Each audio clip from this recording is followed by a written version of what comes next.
The wall of silence has now been broken, and victims are coming forward.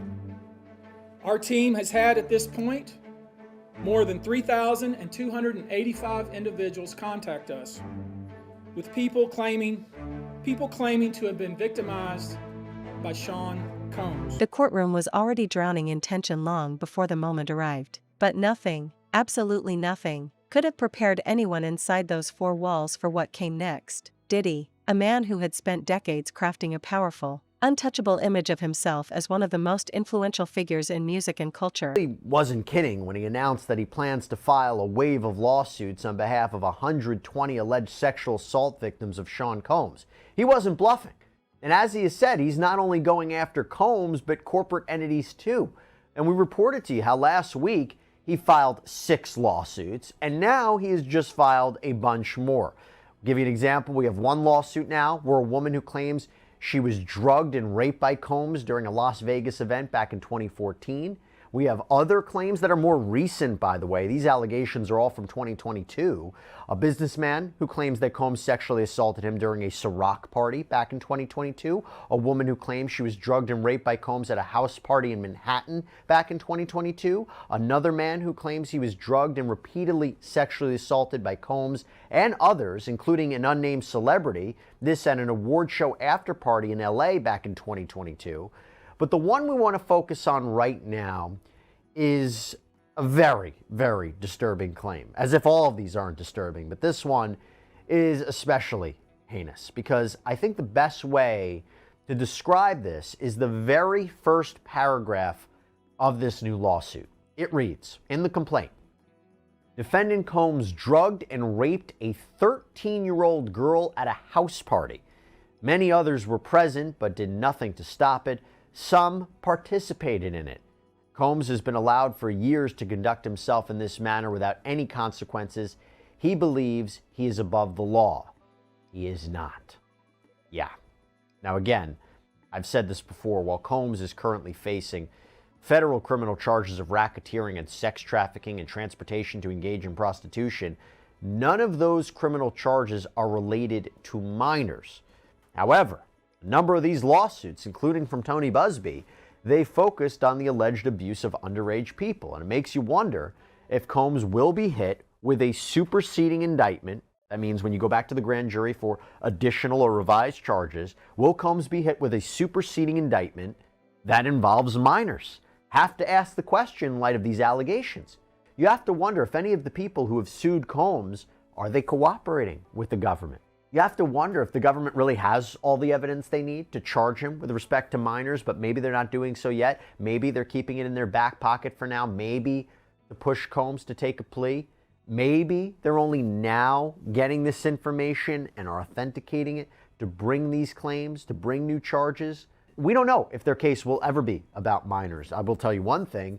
If minors come into the mix, it makes Sean Combs' defense to the federal criminal charges he's facing much more difficult.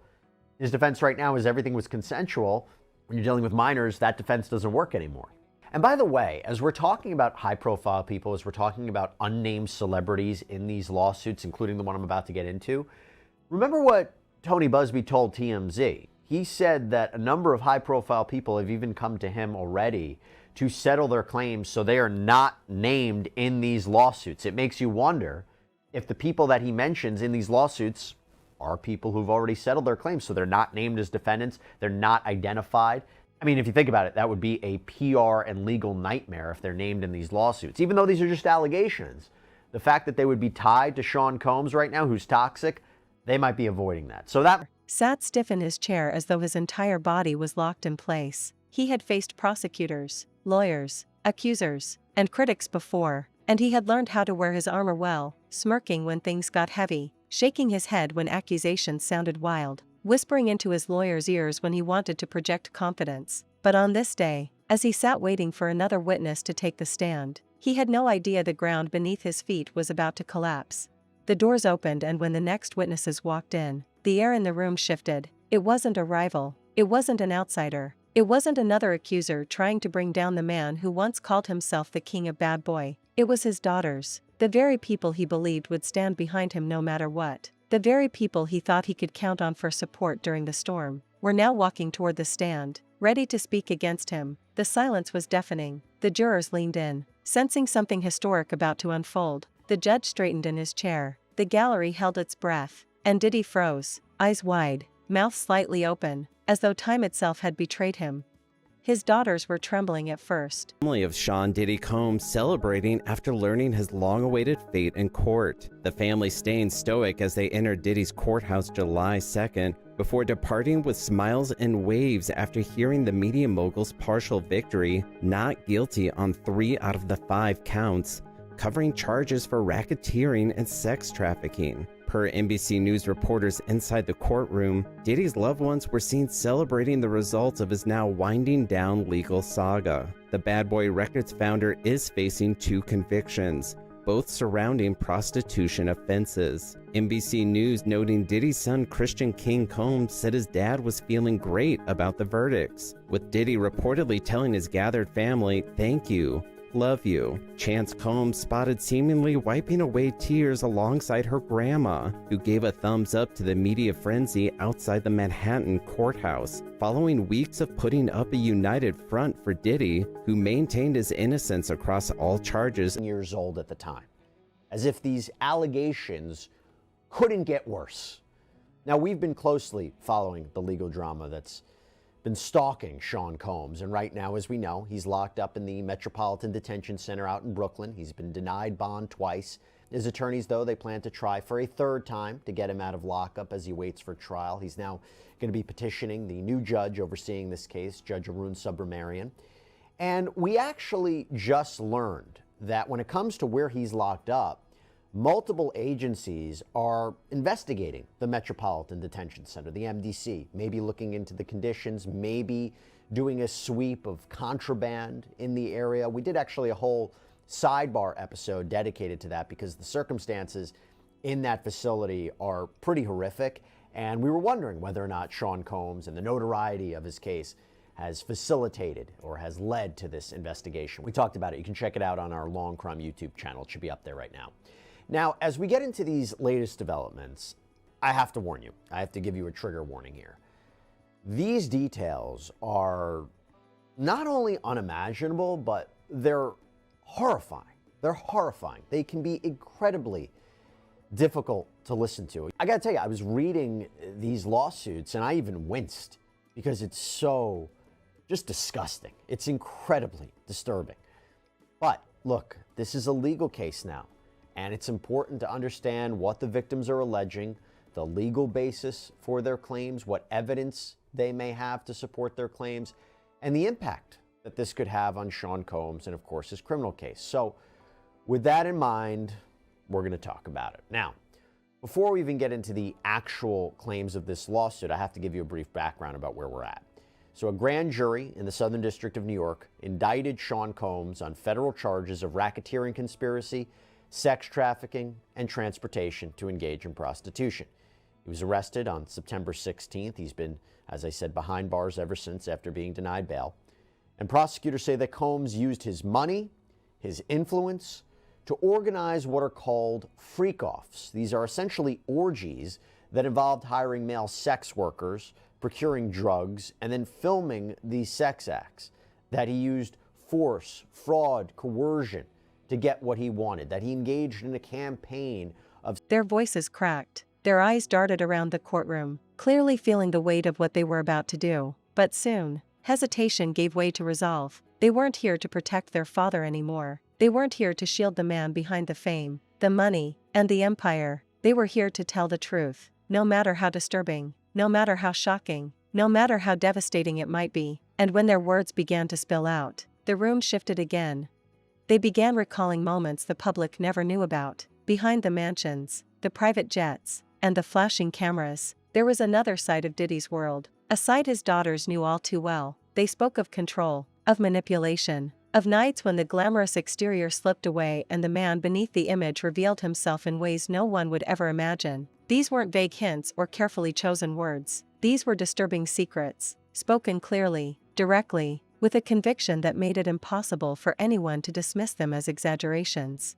The jury leaned closer. Reporters scrambled to jot down every detail. Even the judge's eyes were sharp with focus as the daughters went deeper and deeper into stories that stripped away the empire Diddy had built. They talked about behaviors that shocked everyone listening, about things that didn't match the man.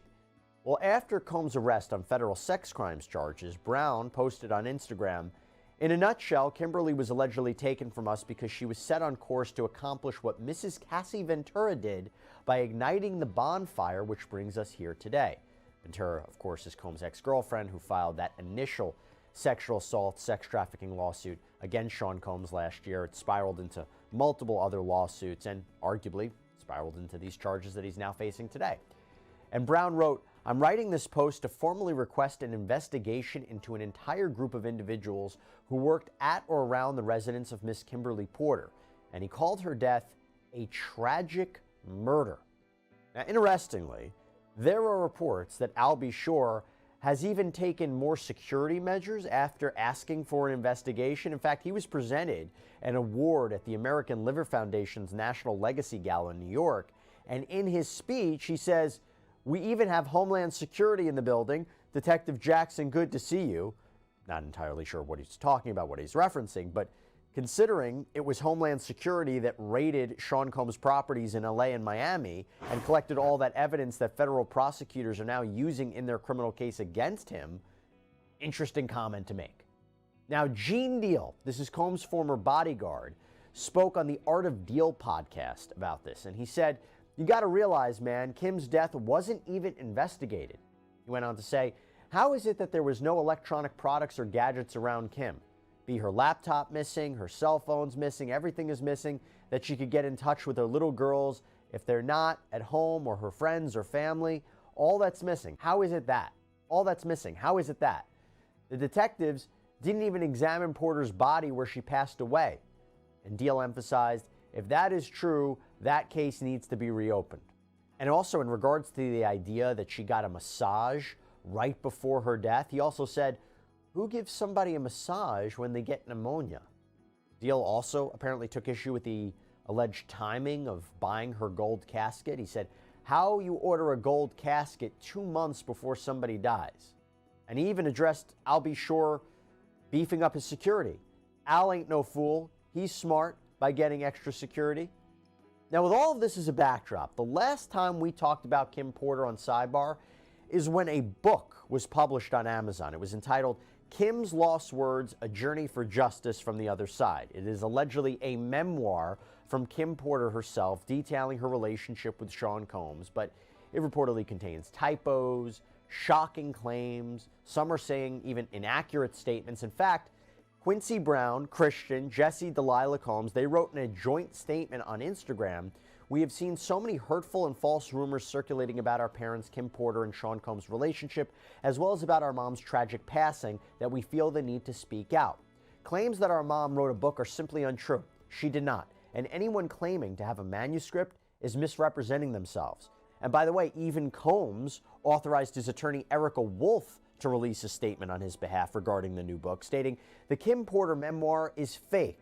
It is also offensive, a shameless attempt to profit from tragedy. Chris Todd has no respect for Miss Porter or her family, who deserve better. Unlike the fabrications in his sickening memoir, it is on magazine covers or the mogul who gave interviews about family, success, and love, and each word from their mouths was like a hammer slamming down on the fragile image he had been trying desperately to keep intact." Diddy couldn't take it. He started shaking his head, whispering under his breath, muttering no, no, no, as though he was trying to convince himself more than anyone else. His lawyers tried to calm him, placing firm hands on his shoulder, leaning into his ear with whispered instructions to stay quiet, to breathe, to keep it together, but it was useless. The weight of betrayal, the shock of seeing his own children become the ones to strip him bare in front of the world, was too much for him to handle. His composure snapped. His hand slammed down on the defense table, the sound echoing across the courtroom like a gunshot. His voice broke through the silence, loud, raw, and desperate. "That's not true." The judge immediately slammed his gavel, calling for order, demanding silence, warning Diddy to control himself or face consequences. But the damage had already been done. Everyone in that room, from the jury to the media sitting in the back row, had seen him lose it. They had seen the panic in his eyes, the desperation in his voice, the way his mask had fallen off in an instant. And the daughters didn't stop. They kept going. By his ex Cassandra Ventura nearly a year ago that started the whole ball rolling with this legal saga. He has not admitted any culpability. While he did apologize on Instagram after the 2016 video of him purportedly beating Cassandra Ventura at a hotel hallway surfaced by CNN. But other than that, look, to be clear, he hasn't been found liable in any court. He hasn't been found guilty of any wrongdoing in any court. So right now, he is presumed innocent. And these are allegations. They're serious allegations, but they're allegations. But having said that, what is being put out there now in the course of these new civil lawsuits is arguably even worse than what we've heard before. It's kind of hard to judge, but let me get into this. Because on Monday, Tony Busby and his legal partners, they filed a suit against Combs on behalf of a John Doe who lives in California. The lawsuit states, this case seeks compensatory and punitive damages for the drugging and sexual assault of a 10-year-old boy when he met defendant Sean Combs for an audition. The conduct described herein is shockingly typical of how Combs conducted himself for many years. And look, that is true. Many of the allegations from Combs' accusers say they were drugged and then they were assaulted, that this is a pattern. And of course, we know when it comes to the federal charges, Combs is accused of using drugs to have people engage in those freak-off sessions. By the way, when we talk about compensatory damages, those are damages to really restore someone to whole where they were before the incident, and punitive damages are a way to punish the defendant. Okay, but back to the lawsuit. Combs isn't the only defendant named. In fact, this is very typical of a lot of the lawsuits we're seeing because it's not just Combs, it's business entities. Because the plaintiff also alleges here misconduct by multiple companies that are associated with Sean Combs and his entertainment empire. This includes Combs Enterprises LLC, Bad Boy Entertainment LLC, there are more. The complaint reads, on the surface, each of these businesses served a legitimate purpose related to entertainment, music, and other subjects, but in reality, Combs, by and through himself and his agents, employees, and contractors, used these businesses to sexually assault, abuse, threaten, and coerce hundreds of individuals through sexual quid pro quo schemes, as well as to take advantage of individuals with impunity, thinking the victims would never seek recourse. Combs and his agents, employees, and contractors through these Combs businesses would tell victims, this is what it takes to be famous, what are you willing to do to become a star, and perform this sexual act or else, to coerce the victim into performing a non-consensual sexual act for the gratification of Combs and his cohorts. Now again, that is very consistent with the criminal racketeering charge that Combs faces, that he used his businesses to further illegal activities like sex trafficking, forced labor, kidnapping, arson. But let's talk about the specific claims from this John Doe in this lawsuit. Again, trigger warning, very difficult to listen to, but it says, quote, in 2005, plaintiff was a 10-year-old boy interested in becoming an actor and or rapper. Plaintiff lived in the Los Angeles area and used his proximity to the entertainment industry to secure several acting roles and a part in a music video.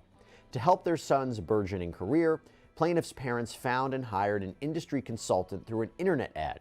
The consultant recommended that the family visit New York City to meet with people in the music industry. During the trip, plaintiff's consultant arranged a meeting with defendant.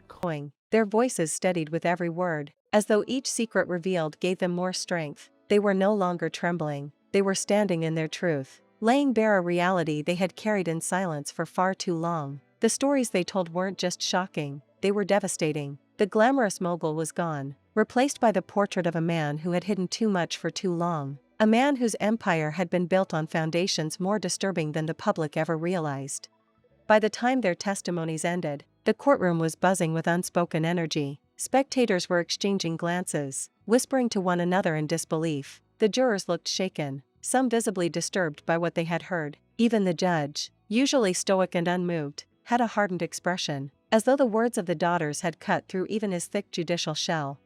And then there was Diddy. He was shattered, his body slumped in his chair, his face drenched with sweat, his eyes unfocused and hollow. His hands trembled on the table. He stared straight ahead, but it was as if he wasn't even in the room anymore. The man who had built himself up to be larger than life now looked small, broken, and stripped of the invincibility he had always projected.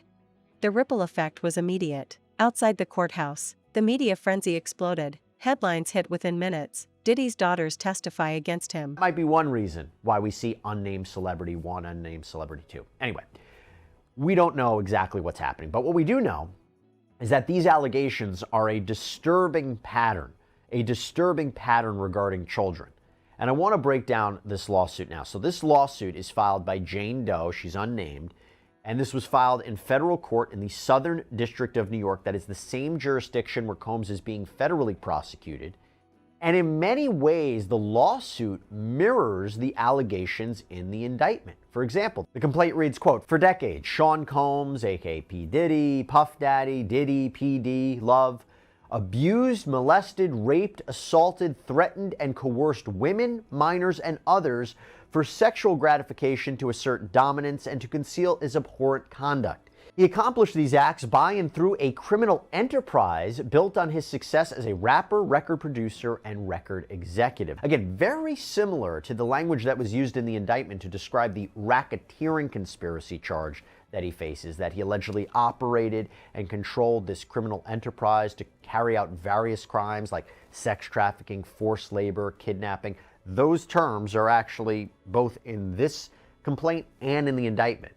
And I'm going to get into the other defendants who are being sued in this lawsuit besides Combs in a second, but I do want to call out a unique aspect to this lawsuit. And in fact, it's a unique aspect not just to this suit, but the other Tony Buzbee lawsuits. They almost use the same beginning language, the same preface, talking about Sean Combs' illegal empire, talking about the, quote, pervasive history of sexual assault and violence. So it's not even directly addressing the individual plaintiff's claims yet. It's kind of setting the stage to understand who the defendant is, the power that he wielded, the alleged danger and threat that he is, maybe as a way to explain why these defendants did not come forward initially with their claims. For example, this lawsuit reads, "Combs' recurrent and pervasive physical abuse took place for multiple decades. His tendencies of violence and sexual assault were well known amongst his colleagues, employees, agents, and businesses. On numerous occasions from at least in or about 1996 and continuing for years, Combs assaulted women and men by striking, punching, dragging, throwing objects at, and kicking them. Combs also assaulted children both physically and sexually. In 1996, Combs was found guilty of criminal mischief for threatening a photographer from the New York Post with a gun. In 1999, he was arrested and charged with second-degree assault and criminal mischief in connection with assaulting a record executive."